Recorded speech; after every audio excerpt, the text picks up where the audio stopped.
Statistically, flying is the safest form of travel available. That is, of course, unless you fly out of one of the following 10 airports. These are the most dangerous airports on the planet, and we can't fathom how any government would even consider letting them stay in business. If you want to fly into Bhutan, you only have one choice. Paro Airport is the only airport in the entire country, and it's also one of the most harrowing on the planet. Landing there is literally a life or death experience. Bhutan is a tiny country surrounded entirely by the Himalayan mountains, and what do airplanes hate more than just about anything in the world? That's right, mountains. Not only is the country surrounded by them, they all but conceal the airport until the last minute. That means that the pilot has to navigate by sight multiple jagged edges and peaks while quickly descending to the runway after one final, super sharp 45-degree turn. They do all this while dealing with heavy turbulence caused by the powerful mountain winds. Upon landing, passengers literally cheer. They do so both to applaud the pilot's expertise and pinpoint flying abilities and to celebrate the simple fact that they're still alive. If you're a pilot and think you can fly Bhutan's dangerous skies, you're probably wrong. Currently, only 8 people are qualified to fly into Paro Airport, and even they can only arrive in the daytime. You stand a better chance of getting struck by lightning right after winning the lottery with a ticket you purchased from the Loch Ness Monster. The typical airport runway stretches anywhere from 8,000 to 13,000 feet. Hwangcho-Yarosquin Airport has no use nor room for such luxuries. Its runway, the shortest of any commercial airport in the world, stretches a mere 400 metres or 1,300 feet. That isn't much more than the length of 4 football fields, and it leaves zero room for error on the pilot's part. As if a barely there runway isn't harrowing enough, whoever visited Sabah Island and decided to build an airport there didn't consider location all that much. Hwangcho Airport is built directly below a mountain and right next to the sea. This means that on one side of the runway lie jagged mountain edges, and on the other side is a steep cliff that drops straight into the ocean. If the pilot doesn't land perfectly on the minuscule runway, everybody on board is in major trouble. Perhaps not shockingly, most planes cannot land here. Commercial jets, for example, are banned from even attempting to arrive at this crazy little airport. The Netherlands Antilles Civil Aviation Authority does, however, allow regional propeller aircraft to land there, as long as they sign the proper waivers. The Dutch are not interested in being responsible should a pilot sneeze at the wrong time and steer their plane straight into the water.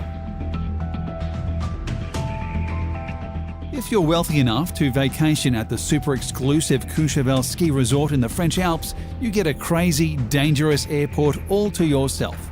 Courchevel Airport features another super short runway, which stretches a mere 1,722 feet.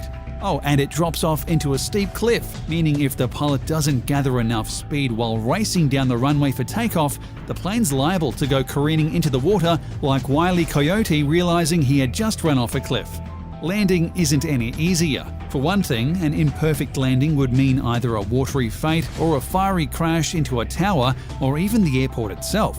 But in addition, the runway actually dips downward. It only dips to an 18.6% angle, but most pilots are trained to deal with straight runways that don't dip or droop in any way. To fly in or out of Courchevel Airport, a pilot needs to listen to Yoda and unlearn what they have learned. Oh, and when you're in the air, there's the slight issue of the Alps themselves. Instruments are useless due to the impaired sight, meaning pilots must fly around the mountains by sight and without instructions from ground control. The only direction they get is to not fly around the airport due to those pesky Alps. In short, the pilot better figure out where the runway is and how best to land there, or a whole bunch of wealthy skiers are going to be awful sore or awful dead. Either one. In 2010, the History Channel ranked the most dangerous airports in the world over a 20-year period. Coming in at number 1, Nepal's Tenzing Hillary Airport, which was built smack dab in the middle of the Himalayan mountains and contains nearly every dangerous airport trope wrapped up into one tidy and deadly little package.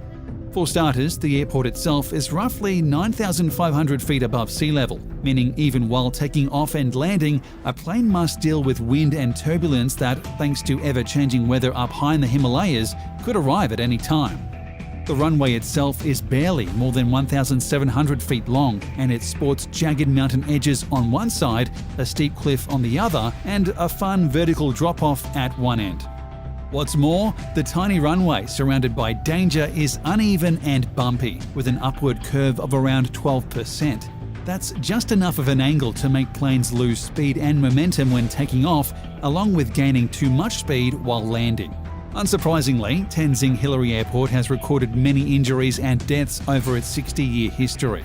Due to all this, Nepal only allows small propeller planes and helicopters to operate here. Sorry, commercial jet pilots, you're just going to have to work somewhere safer.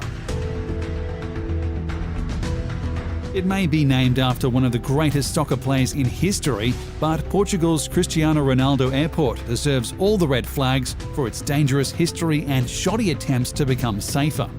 Originally, the runway at Ronaldo was 5,249 feet long, far from the shortest runway ever, but also much shorter than most. This resulted in tragedy in 1977 when a pilot mistimed their landing, fell off the runway, and crashed into a beach right below it. Over 160 people died, forcing the airport to drastically enlarge their runway and ensure passengers' safety. They kind of did that. The runway is certainly larger now, at over 9,100 feet, but the jury's out on whether it's safer since the new construction is literally supported on columns.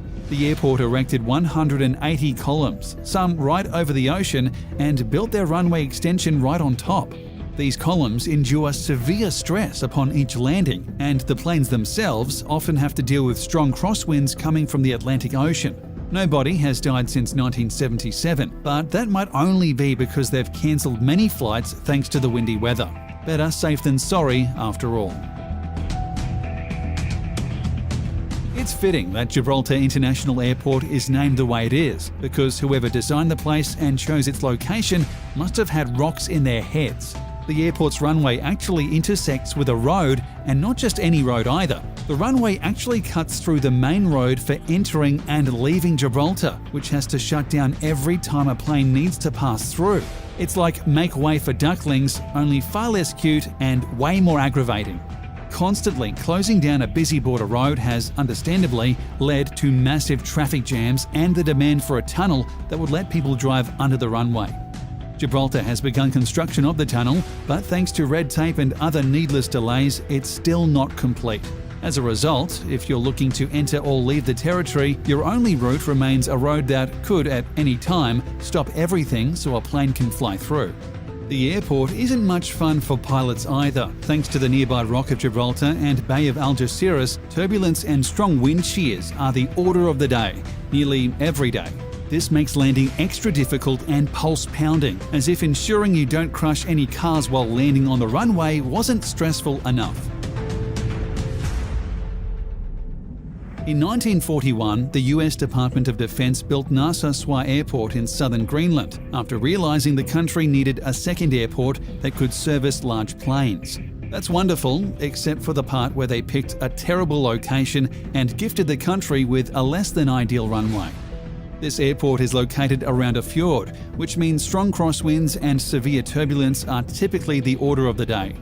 Even when the weather is otherwise pleasant, the wind can make life difficult for any pilot. Then there's the mountainous area surrounding the airport that the pilot must navigate before setting sight on the runway. Said runway, by the way, is a mere 6,000 feet long, just to add to the challenge. If that isn't enough to tax even the most skilled of pilots, there's also an active volcano nearby. Said volcano tends to erupt fairly regularly too, and when it does, it sends tiny shards of silica everywhere. Silica is a sharp bit made from melting ice, so imagine shattered glass flying in all directions.